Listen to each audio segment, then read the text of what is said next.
everybody. Thank you so much for coming and celebrating my birthday with me. And thank you for coming here and supporting Right Girl, which for those of you that don't know, Right Girl is an amazing organization that is a creative writing mentorship program for girls all over Los Angeles, which I've been involved with for a long time. I know there are Right Girl supporters here tonight. It's a wonderful organization, helping girls find their voice, which is kind of what we do here doing comedy too. So I'm Maggie Hyde, the birthday girl.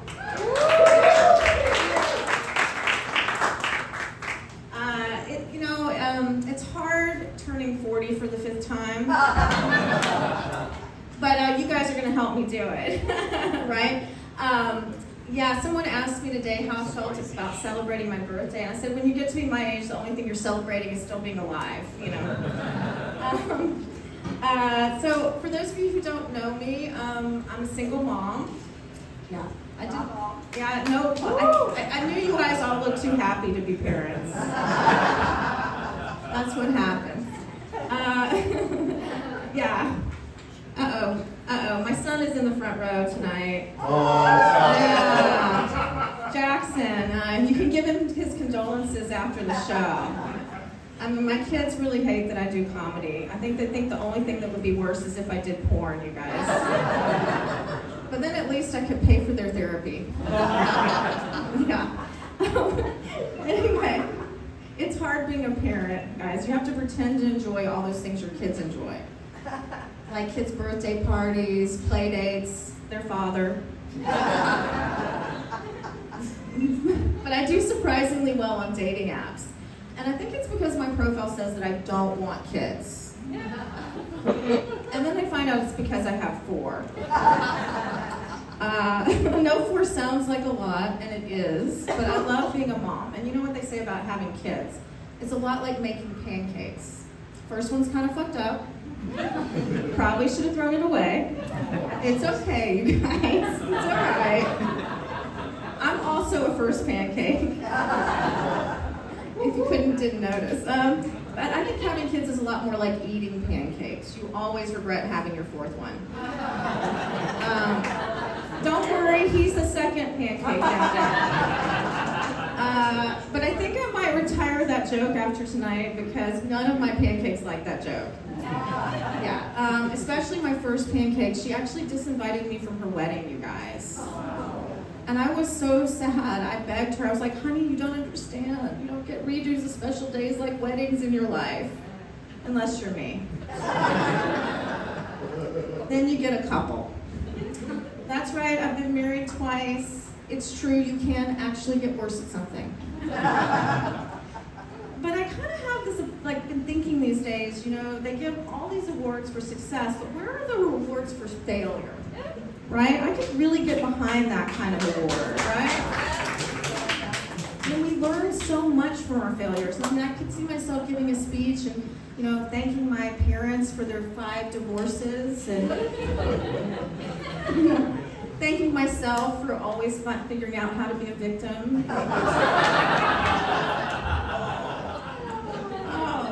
It's my birthday crash, It's time to be honest about a few things, right?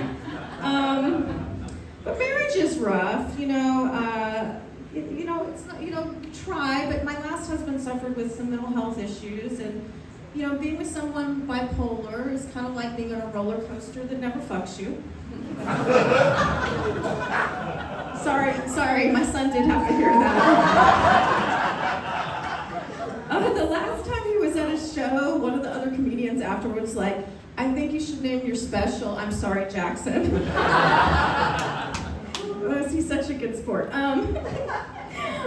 But at the end of my last marriage, I was willing to do anything to save it. I learned to cook, I went to therapy, I even took a class on how to give a great blowjob. Earmuffs, Jackson. And it's not that I learned anything that technical, but I did learn that the secret to giving a great blowjob is pretending you like doing it. So I guess it was more of an acting class. Oh boy, I forgot what I was going to say, you guys. It went into a black hole, kind of like my 20s. I'm sure it was fun. I think I'm about to get roasted. Jackson, maybe I should talk about your youth, right? Yeah. Kids think that they want the cool mom until you become the cool mom. And then they're like, please stop hitting on my friends. But I really believe sometimes you have to embarrass your kids to protect them.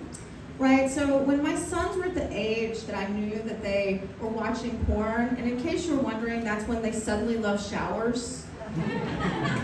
And there are no Kleenex in the house. Yeah, when they were at that age, I made each of them go to Rite Aid with me and buy condoms. Because if you can buy condoms, A, with your mom, you'll never be embarrassed to buy condoms. And B, I needed condoms. But you know what, you guys, they have thanked me. And I don't have any grandchildren that I know of, right, Jackson? It worked, You have to be really proactive about sex, though, I found as a parent, and really talk to your kids. I mean, my first pancake is the one that got me so open about it, because when she was a teenager, I walked in on her having sex with her boyfriend. And I was shocked. I didn't even know she knew what sex was, let alone reverse cowgirl.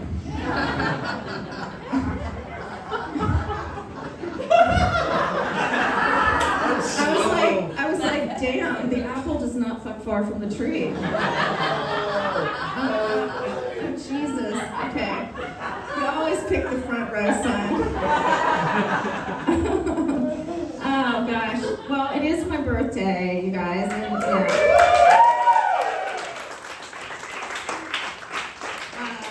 And I've gotten to a time where my age and my genetics are kind of like meeting in a head-on collision. And I don't think there are going to be any survivors.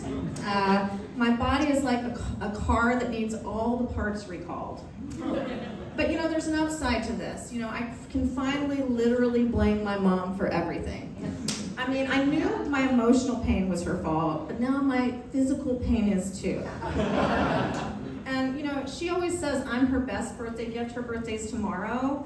But I'm kind of feeling like the card might be kind of awkward. I just want to write, thanks for the genetics, bitch.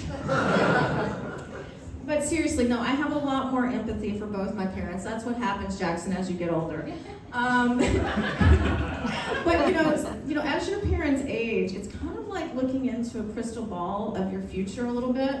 And mine is not looking good, you guys. I made the mistake of FaceTiming my mom the other day.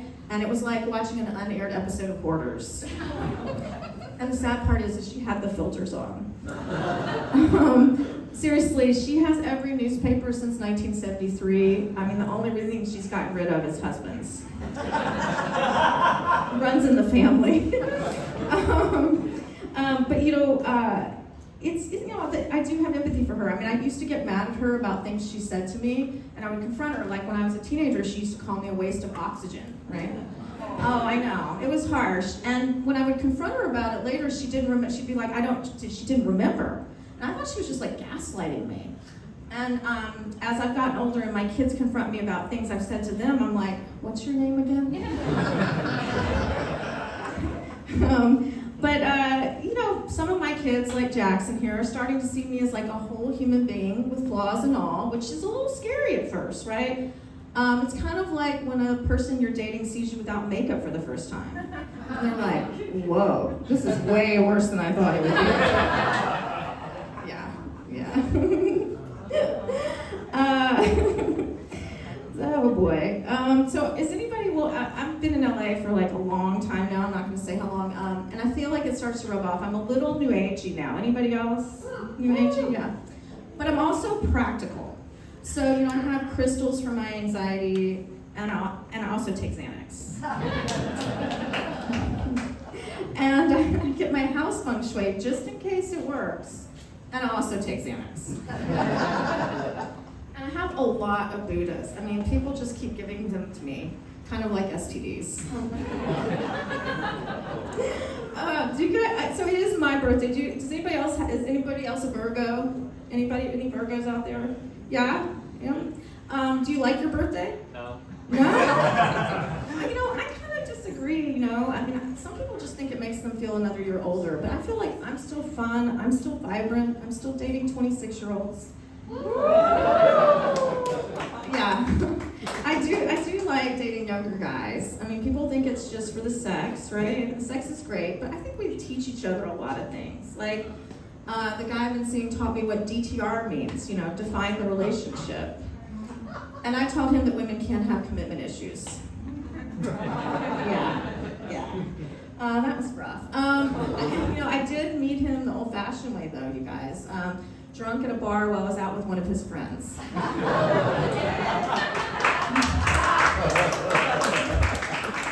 It was a sure sign to me that COVID might really be over, right? I don't know, the pandemic sort of changed everything, probably for everybody, but for me it changed a lot with parenting and my family. I mean, we used to sit down to the table and say grace, and now we just say fuck it.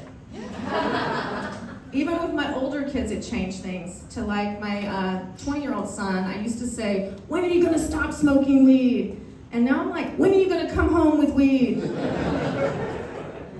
And last Mother's Day, he actually gave me a joint and was like, it is my dream to get high with you. And I was like, that's great, honey. Sometimes dreams are just dreams, I totally fucked up that joke, just in case you're wondering.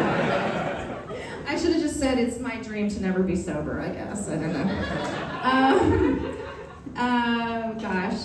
But there was a silver lining to the pandemic for me. I didn't have to lie to my youngest about why I didn't want to take her to Disneyland anymore. Because, when you're a parent in Southern California and you can afford to go and you don't want to, you're kind of like the Grinch. Disney's like a spiritual journey for kids. That's why I used to tell her that the park was in Massachusetts. That was great until she flunked geography. But I think the real reason I hate Disneyland is the rides remind me of a map of all my failed relationships. Like, take the Splash Mountain ride. It reminds me of all my hookups. Never as wet as I thought I would be. And God, I wish there were any pictures. And the Small World ride, it reminds me of divorce. I mean, you're in the dark, it takes forever, and at the end of the day, I'm just stuck with a bunch of singing children. I can still hear them, you guys. I can really still hear them. It's a world of lawyers, a world of tears. It's a world of secrets and wasted years. There's so much that we shared that it's time to beware. Why did I ask for full custody? Thank you. That part of my set was brought to you by Knott's Berry Farm. Yeah, they have booze because they only have Snoopy and candle making. Yeah. Is that my time, you guys? It probably is time for me to bring on one of these amazing comics who's here to celebrate with me.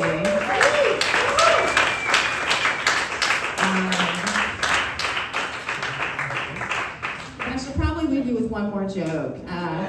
One more. There was one other upside to the pandemic for me. It gave me an excuse to give up on dating apps. I mean, I didn't want to worry about COVID and herpes at the same time. Because I really hate dating apps. They've turned people into the equivalent of fast food. They're not good for you, but they're hot and available right now.